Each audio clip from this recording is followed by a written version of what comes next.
मैं जा रहा हूँ। I am going. अरे का ब्यासी का पढ़ता रहो? इंग्लिश स्पीकिंग कोर्स कर रहे हैं, नहीं मालूम है? जेकरा खातिर पढ़ता रहू तो शादी करके ससुरा गई। क्या बात करते रहे? ऐसा नहीं हो सकता है। तो अब तो इंग्लिश पढ़े आवता नु, तनी मैसेज खोल के देख तो का लिखल बिया। रुक, पूछू बेबी। ओ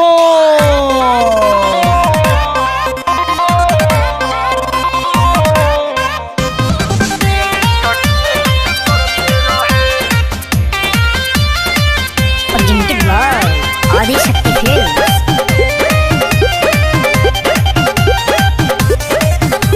वो लव लव लिखत रही, हम लिव लिव पढ़त रहे। वो किस किस लिखत रही, हम किक पिक पढ़त रहे। वो लव लव लिखत रही, हम लिव लिव पढ़त रहे। वो किस किस लिखत रही, हम किक किक पढ़त रहे। अंग्रेजी में है हम जीरो, छुप छुप के आए पढ़ते रहे। Don't try. अबे ट्राई नहीं कराई होता है। वो शादी करके चल गई ससुरा, हम इंग्लिश का कोर्स करते रहे।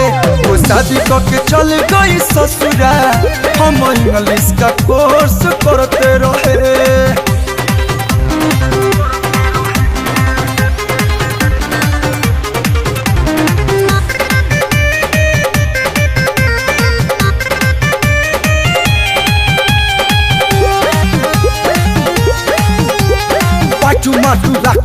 अरे डिप्रेशन में जा रहा है।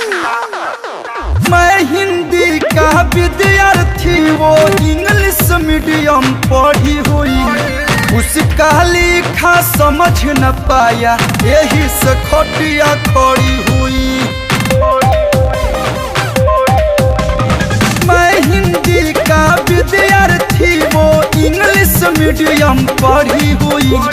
उसका लिखा समझ न पाया, यही से खटिया खड़ी हुई।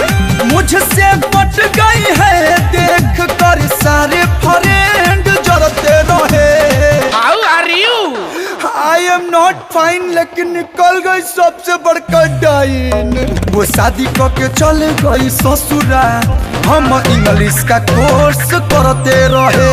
वो शादी करके चल गई ससुरा, हम इंग्लिश का कोर्स करते रहे।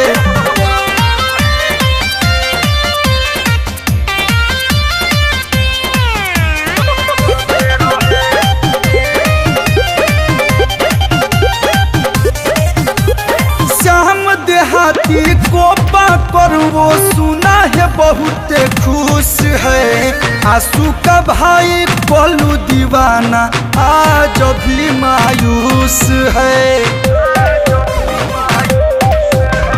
श्याम देहाती को पाकर वो सुना है बहुत खुश है। आंसू का भाई पलू दीवाना आज भी मायूस है। उसके टेंशन में सर का बाल धीरे धीरे झड़ते रहे। सीज happy but I am very sad. वो शादी करके चल गई ससुरा, हम इंग्लिश का कोर्स करते रहे। वो मैरिज करके गुंटू ससुरा, हम इंग्लिश का कोर्स करते रहे।